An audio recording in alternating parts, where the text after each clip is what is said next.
విద్యాసాగర్ గారు భయపడే ప్రసక్తే లేదు. మాకు తెలుసు, ఇంకా మిగతా నేతలు కూడా అరెస్ట్ అవుతారని మాకు తెలుసు. మేము చట్టపరంగా ఎదుర్కొంటాం, న్యాయస్థానాల్లో తేల్చుకుంటాం. ఇది కాకమన్ రాజశేఖర్ గారు ఇస్తున్న వివరణ. విద్యాసాగర్ గుడ్ ఆఫ్టర్నూన్ సతీష్ గారు, అట్లాగే రాజశేఖర్ గారు కూడా నమస్కారం. నేను మిమ్మల్ని ఒక ప్రశ్న అడుగుతున్నా. అసలు వంశీ ఎవరు? ఏ పార్టీకి సంబంధించిన వ్యక్తి? వైసీపీనా టీడీపీనా? మా ఎక్స్ ఎమ్మెల్యే అంటున్నారు కదా, ఆయన వైసీపీలో ఏమైనా ఎమ్మెల్యేనా? Simple question. దీనికి ఒకటి జవాబు చెప్పగలిగితే చాలు.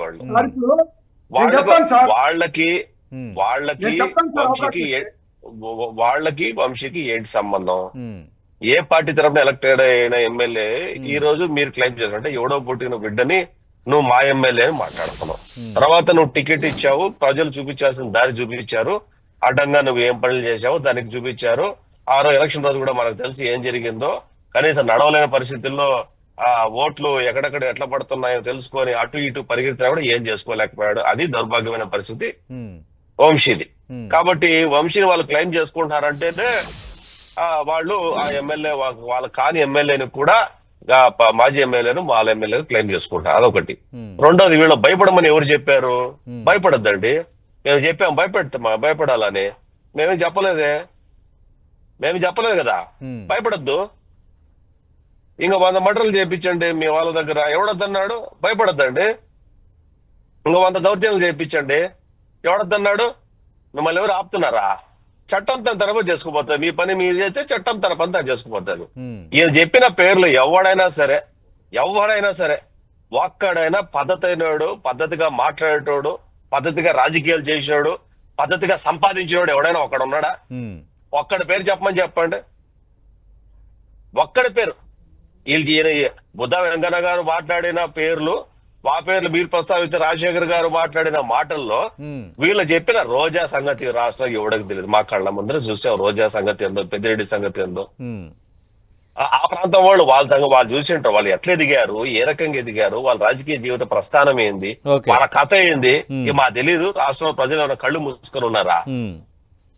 వాళ్ళు చేసిన అన్యాయాలు, అక్రమాలు, వాళ్ళు చేసిన సంపాదన ఎక్కడి నుంచి వచ్చింది ఇవన్నీ అందరికీ తెలుసు. భయపడమని ఎవడు చెప్పలా.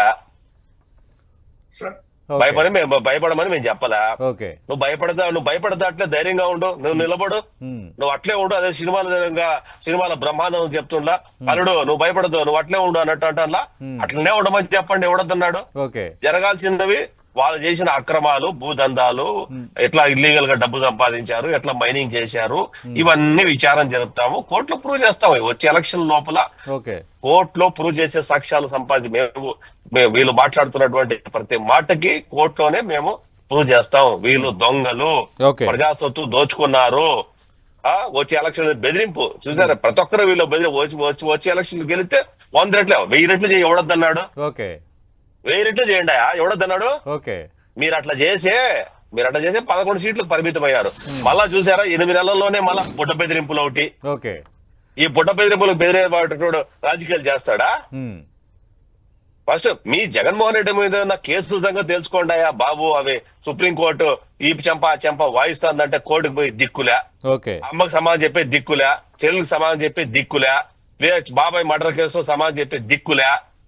ఇవి సమస్యలు నెట్టి మీద, పొట్ట మీద, ముడి కింద లక్షాతాంబారు పెట్టుకొని మేము వస్తే ఏం చేస్తారా? ఏం చేస్తారా? మర్డర్లు చేస్తారా? బెదిరిస్తారా? ఏమన్నా కాకమన్ రాజశేఖర్ గారు వస్తే ఏం చేస్తారు? ఒక్క నిమిషం విద్యాసాగర్ గారు. ఇప్పుడు జగన్మోహన్ రెడ్డి కేసుల్లో కడిగిన ముత్యాలు, కడియాలు అని మాట్లాడేవాళ్ళు కేసులకు ఎందుకు అటెండ్ కాలేదు అని చెప్పైతే చెప్పుకోండి. దిక్కు బొక్కులే వీళ్ళు మాట్లాడతారు కడిగిన ముత్యం అని. అయ్యా మీకు అంత సీన్ ఉంటే మీరు డిశ్చార్జ్ పిటిషన్లు వేసుకొని 4000 చిల్లర ఆబ్సెంట్ పిటిషన్లు ఎవడి కోసం వేసాడు? కోర్టుకు పో, విచారణ ఎదుర్కో.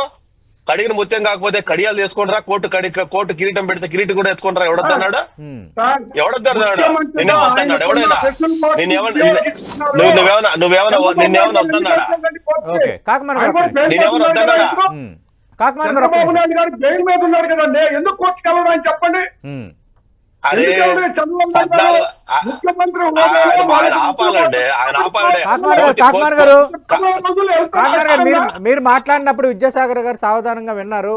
ఆయన మాట్లాడేటప్పుడు మీరు వినండి, మీ ఖచ్చితంగా మీ ఛాన్స్ వచ్చినట్టు మాట్లాడండి విద్యాసాగర్ గారు. ఇవ్వండి సార్, అవకాశం ఇచ్చారు మాకు. ఇప్పుడు కోతి మూతికి కుక్క మూతికి రెండు తేడా పెట్టి తేడా తెలియని మాట్లాడడం వాళ్ళతో మనం ఏం మాట్లాడలేము.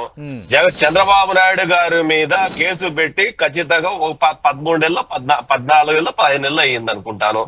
సో రఫ్లీ 16 నెలలు అయింది. ఆయన 53 నెలలు జైల్లో ఉండి 53 రోజులు జైల్లో ఉండి ఆయన సుప్రీంకోర్టులో ఆల్రెడీ ఒక జడ్జిమెంట్ వచ్చింది దాని మీద. ఆ జడ్జిమెంట్ మీద డిఫరెన్స్ ఆఫ్ ఒపీనియన్ రావడం తోటి మళ్ళీ ధర్మాసనానికి తీర్పుకు పంపించారు. ఇది మా నిబద్ధత. కోర్టుకి ఎదుగు పోలేంటే ధర్మాసనం, సుప్రీంకోర్టు ధర్మాసనంలో ఉంది. నీలాగా డిశ్చార్జ్ పిటిషన్ లేలా, నీలాగా ఆబ్సెంట్ పిటిషన్ లేలా, నీలాగా ఆబ్సెంట్ పిటిషన్ లేలా, నా 5,000 ఆబ్సెంట్ పిటిషన్ రమారమి, నీలాగా డిశ్చార్జ్ పిటిషన్ లేలా.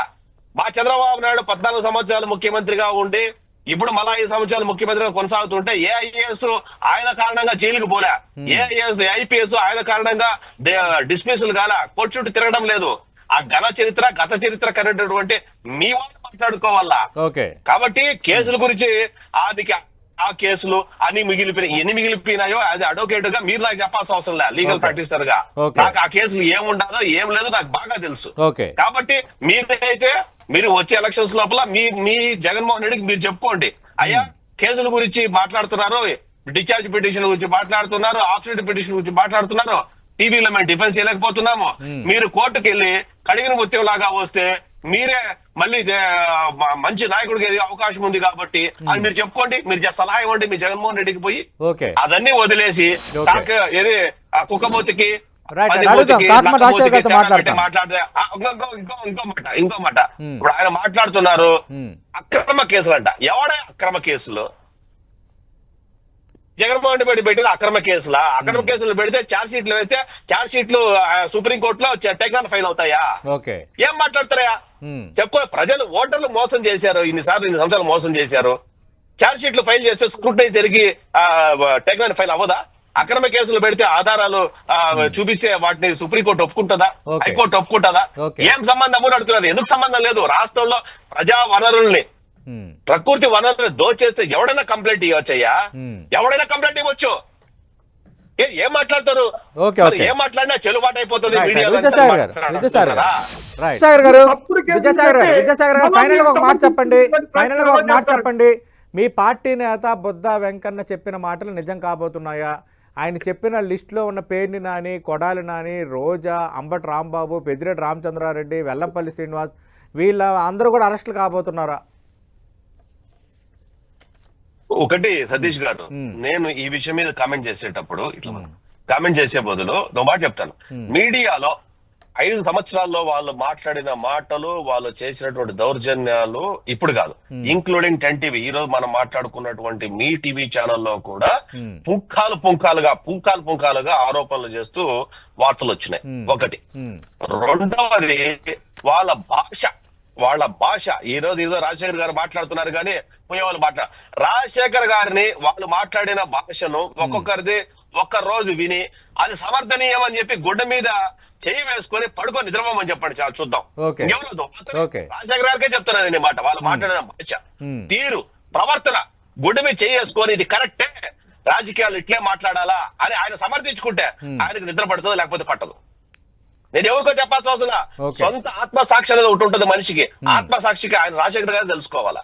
మూడో విషయం, ఈ కోర్టు కేసుల గురించి మాట్లాడుతున్నారు. అయ్యా, చంద్రబాబు నాయుడు గారి మీద పెండింగ్ ఉన్న కేసు ఒక్కటి, అది కూడా మీరు పెట్టిన కేసే. మొన్న అంతకుముందు ఎలక్షన్లు మునిపే మీ గవర్నమెంట్ లోనే, తెలంగాణ గవర్నమెంట్ లో లక్ష్మీపార్తి చేసిన కేసు కూడా కొట్టేశారు. ఈ మధ్యనే మీ నాయకురాలు, మీ మాజీ నాయకురాలు విజయలక్ష్మి గారు పెట్టినటువంటి కేసును కూడా ఇసిరి మొహాన్ని కొట్టింది.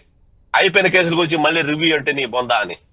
కాబట్టి మీరు పెట్టిన కేసు తప్ప చంద్రబాబు నాయుడు గారి మీద ఎటువంటి క్రిమినల్ కేసులు లేవు. ఎటువంటి క్రిమినల్ మోరవర్ అది కూడా ఏదో మీరు వినే ఉంటారు సతీష్ గారు, ఆ గచ్చిపోలేది స్టేడియం రూపాయి అదే స్థలాలు వాటి మీద డెవలప్మెంట్ యాక్టివిటీ మీద వీటన్నిటి మీద కూడా ఇసిరి కొట్టేసింది వీళ్ళు పెట్టిన కేసు తప్ప అది కూడా సుప్రీంకోర్టులో Right. డివిజన్ బెంచ్ ఇచ్చినటువంటి దాని మీద Okay. మళ్ళీ అదే కోర్టు ధర్మాసనంకి Right. ప్రస్తావించి Right. ఇది Right. చట్టబద్ధమా కాదా దాని మీద మాత్రం తప్ప ఓకే వీళ్ళ వెసులుబాటు ఉందంట. ఏ ముఖ్యమంత్రికి వెసులుబాటు ఉంది? ఓకే అయ్యా రాజశేఖర్ గారు, మీకు తెలిసిపోతే చట్టం తెలుసుకోండి. ఓకే రాష్ట్రపతిగా ఉన్నటువంటి రాష్ట్రపతి వివి గిరి రాష్ట్రపతి వివి గిరి వినండి.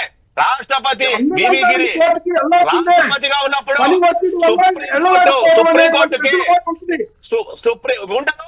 నేను చెప్తున్నా, Right. రాష్ట్రపతి వివి గిరి కూడా రాష్ట్రపతి హోదాలో సుప్రీంకోర్టు అటెండ్ అయ్యారు, గుర్తుపెట్టుకోండి. జస్ట్ ఆఫ్టర్ ముఖ్యమంత్రి Right. ఏం మాట్లాడతారు మీరు? రైట్ థ్యాంక్ యూ రాజశేఖర్ గారు.